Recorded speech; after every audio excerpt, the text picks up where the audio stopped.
दोस्तों, हम इसी सीरीज़ में नेक्स्ट जो आपके लिए हमने सीरीज़ शुरू करी थी पोस्ट कोड के लिए सुपरडेंट का पेपर HP SSB, उसमें हमने पहले 20 क्वेश्चन करे हैं। उसमें एक क्वेश्चन नंबर 5 जो था वो था फिक्की से रिलेटेड। तो फिक्की की फुल फॉर्म जो है federation of Indian chamber of commerce and industry है। और इसी के साथ एक 7 नंबर क्वेश्चन है जिसमें CII भी एक कॉमर्स रिलेटेड ही टर्म है, जिसका जो फुल फॉर्म है वो है कन्फेडरेशन ऑफ इंडियन इंडस्ट्री। सो अब हम नेक्स्ट जो चलेंगे वो हमने पिछली वीडियो में 20 तक हमने क्वेश्चंस पूरे कर लिए थे। अब हमारा नेक्स्ट जो क्वेश्चन है वो है जीरो बेस्ड बजटिंग से रिलेटेड।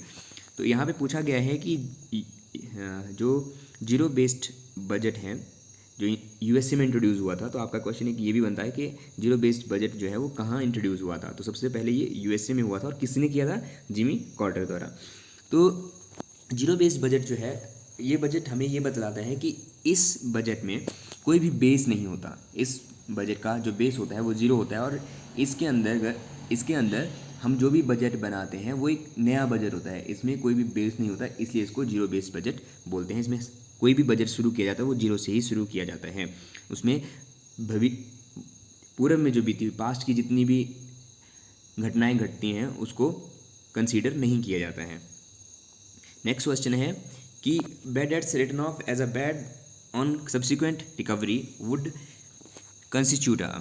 तो इसमें ये पूछ रहा है कि जो बैड डेट्स जिनको हमने रिटर्न ऑफ कर दिया या राइट ऑफ कर दिया है, या जो हमने बैड डेट्स घोषित कर दिए हैं, अगर वो हमें मिल जाते हैं, हमें वो प्राप्त हो जाते हैं, तो वो हमारे लिए क्या होगा? तो वो हमारे लिए प्रॉफिट होगा, वो हमारे प्रॉफिट का भाग होगा। Cost reduction is achieved through, जो लागत है, जो भी कॉस्ट होती है किसी भी चीज़ को बनाने की, वो कैसे कमी की जा सकती है, उसको कैसे कम किया जाता है। तो इस क्वेश्चन में जो तीनों ऑप्शंस हैं वो तीनों ही वैल्यू एनालिसिस के द्वारा, इन्वेंट्री कंट्रोल के द्वारा, प्रोडक्शन प्लानिंग एंड कंट्रोल के द्वारा, इन सभी के द्वारा ही हम कॉस्ट को रिड्यूस कर सकते हैं। तो इसका जो राइट आंसर है वो है डी। ठीक है। तो हम नेक्स्ट क्वेश्चन करते हैं। Standard costing work on the principle of. Standard costing जिस प्रिंसिपल पे वर्क करती है उसको बोलते हैं MBE। उसको क्या बोलते हैं? उसको बोलते हैं MBE, E। ठीक है, जिसका फुल फॉर्म जो होता है वो होता है मैनेजमेंट बाय एक्सेप्शन। तो इसका जो राइट आंसर है, जो 24th क्वेश्चन है, उसका जो राइट आंसर है वो है C, एक्सेप्शन। अब नेक्स्ट क्वेश्चन जो है which is the best form of goodwill. तो ये क्वेश्चन जो है UGC नेट के पेपर में भी आ चुका है और HP SSB की जो ऑफिशियल आंसर की है उसके अनुसार जो है वो रैबिट गुडविल जो है वो सही बताया गया है। लेकिन मैं एक बात कहना चाहता हूँ कि कोई भी रैबिट गुडविल नहीं होती है, डॉग गुडविल होती है, कैट गुडविल होती है, रेड गुडविल भी होती है, रैबिट गुडविल नहीं होती है। तो जो कैट गुडविल है वो इसका राइट आंसर होगा। और कैट गुडविल का मतलब होता है कि बिल्ली के जो लक्षण होते हैं, बिल्ली के जो गुण होते हैं वो ये होते हैं कि मालिक जितने मर्जी चेंज हो जाएं, अगर वो जिस जगह पे रहती है उस जगह को कभी नहीं छोड़ती हैं।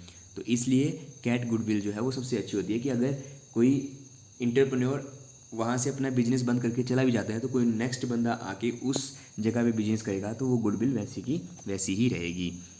नेक्स्ट क्वेश्चन है 26, कैलकुलेट टोटल सेल्स। तो हमें टोटल सेल जब भी कैलकुलेशन करनी होती है तो जितनी भी उस दौरान सेल से रिलेटेड जो भी ट्रांजैक्शंस हुई होती हैं तो उन सभी को ऐड करना है। तो जैसे इसमें पहले ऐड करना है हमने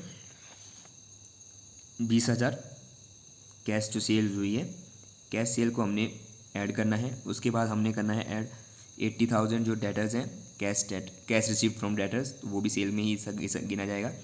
डिस्काउंट अलाउड ये नहीं ऐड करना है। उसके बाद हमें जो ऐड करना है वो करना है क्लोजिंग बैलेंस ऑफ डेटर्स, क्योंकि हमने ये भी सेल किया, डेटर्स हैं चाहे बट उनको कुछ ना कुछ तो बेचा होगा इसलिए वो डेटर्स हैं।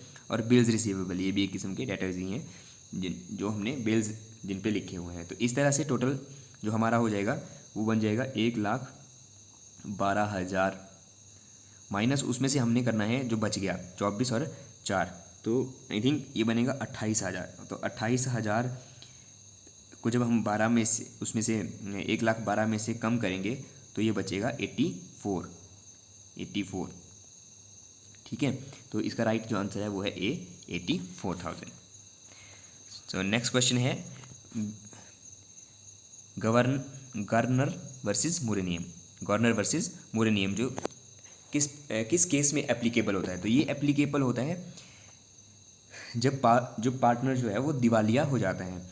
दिवालिया में क्या होता है कि पार्टनर जब दिवालिया हो जाता है तो और उसकी जो कैपिटल अकाउंट है अगर वो डेबिट दिखा रहा है तो उसके डेबिट पार्ट को जो अन्य जो लोग बचे होते हैं, अन्य जो पार्टनर होते हैं, जो पार्टनर रिमेनिंग होते हैं, वो उस पार्टनर का जो दिवालिया हो रहा है उसके हिस्से की पूर्ति करेंगे। ये कहता है गार्नर वर्सेस मूरे रूल। इसके बाद आ गया depreciation under the diminishing balance method. हमें 3 साल के लिए डिमिनिशिंग बैलेंस मेथड से कितना डेप्रिसिएशन लगा हमें वो निकालना है। तो डिमिनिशिंग मेथड में क्या होता है कि हमें हर साल 10% लगाना है और उसमें से लेस करते जाना है। डिमिनिशिंग सभी को पता होगा कि स्ट्रेट लाइन मेथड 2 तरह के जो सिंपल सबसे होते हैं, जो आप 10th या +2 लेवल पे +1 या +2 लेवल पे पढ़ते हैं, उसमें 2 ही मेथड यूज़ किए जाते हैं। एक है डिमिनिशिंग बैलेंस मेथड और दूसरा है straight line method. Straight line method में क्या होता है कि एक पर्टिकुलर अमाउंट हर साल कटती है। जैसे यहाँ पे दिया है 20,000 और उस पर 10% पर एनम, तो हर साल 2-2 हज़ार कटेंगे और लास्ट में जाके ये 0 हो जाएगी। लेकिन डिमिनिशिंग में क्या होता है कि हर साल कटता है लेकिन डेप्रिसिएशन लगेगा हमेशा। डेप्रिसिएशन लगने के बाद जो वैल्यू बचती है उस पर, जैसे पहले 20,000 पे लगेगा, 20,000 पे 10% हो गया 2,000। उसके बाद 20,000 में से 2,000 गए तो बचे 18,000। तो 18,000 पे 10% के हिसाब से 1,800। फिर 18 में से 1,800 जब जाते हैं माइनस हो गए तो कितना बचेगा? तब हमारे पास बचेगा 18 में से 1 गया 17 और फिर 800 और गए तो बचेगा 16,200। तो 16,200 पे 10% जब लगेगा तो बनेगा 1,620। तो इस तरह से टोटल जो डेप्रिसिएशन कितना लगा, 8 6 14, ठीक है, 20 के 20। तो आप ऐसे भी देख सकते हैं कि लास्ट में 20 किसके हैं, तो जिसके लास्ट में 20 है वो राइट आंसर है और इसको अगर टोटल करेंगे तो भी वो 5420 ही आएगा। तो नेक्स्ट क्वेश्चन करते हैं हम। अब हमें ब्रेक इवन पॉइंट निकालना है। तो ब्रेक इवन पॉइंट निकालने के लिए हमारे पास क्या दिया गया है, लिखा है यहाँ पे, the cost volume and profit relationship is described by the equation y = 30,000 + 0.7x in which x is sale revenue and y is total cost. तो y टोटल कॉस्ट है, तो टोटल कॉस्ट का मतलब है कि 30,000 प्लस, तो 30,000 इसमें क्या हुआ, फिक्स कॉस्ट हुई, और 0.7x x रेवेन्यू है, टोटल सेल है।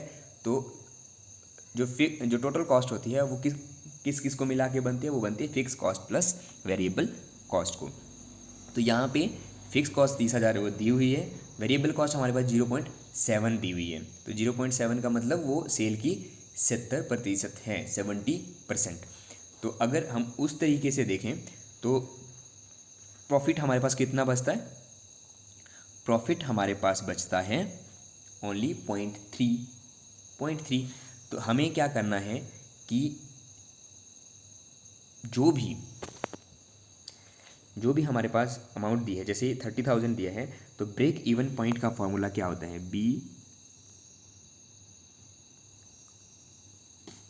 ब्रेक इवन पॉइंट का formula BEP = profit over fix cost over profit. तो यहाँ फिक्स कॉस्ट कितनी है, 30,000 और प्रॉफिट कितना है 30.3%, 0.3। तो जब 0.3 को हम इससे काटेंगे तो ये इधर 100 से हम मल्टीप्लाई करेंगे तो इसको क्या हो जाएगा, वैसे 0.3 नहीं, ये क्वेश्चन थोड़ा सा वैसे गलत भी है, क्योंकि ये जो ऊपर 10 लाख है, 10 लाख की जगह या तो 1 लाख होना चाहिए था या फिर 30,000 की जगह 3 लाख फिक्स कॉस्ट होनी चाहिए थी। बट ओके, क्योंकि आपको ऐसे ही आइडिया जैसा हो गया होगा कि जब 10 लाख रुपए की सेल है तो सिर्फ 30,000 की अमाउंट से, तो 30,000 की फिक्स असेट से 10 लाख हम नहीं कमा सकते। बट ओके, ये क्वेश्चन थोड़ा सा गलत हो सकता है। तो 30 × 100 होना था, और अगर इससे हम इसको काटेंगे तो ये 1 लाख बचेगा। बट यहाँ पे 1 लाख ऑप्शन है नहीं, तो इसलिए ये राइट आंसर जो है वो 10 लाख होगा।